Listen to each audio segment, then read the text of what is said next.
平安球嘅孖生兄弟，你知唔知邊個？大家熟知嘅平安球生成咁樣嘅。今日錢錢咧同大家介紹一個不一樣嘅平安球。呢一個其實叫甜甜圈。首先，甜甜圈咧就代表住一種幸福嘅象徵，佢令我哋諗到我哋嘅童年好開心快樂嘅時候。其次咧，佢好圓滿，外圓內圓，被視為一生平安同完整。仲有一種講法咧，係甜甜圈嘅圓代表住金錢。如果你想成功，你時刻關心嘅唔單止係金錢同埋外在，更重要嘅係收我哋自己嘅內心。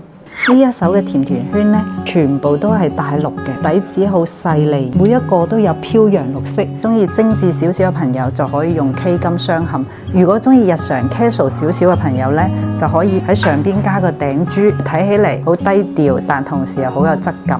其實都可以根據自己嘅風格同埋使用場景去做搭配嘅。呢手料仲有好幾個甜甜圈，每一個咧都唔同價位，豐儉由人。如果大家中意嘅，可以喺評論區留言俾錢錢，關注錢錢，買翡翠唔踩坑。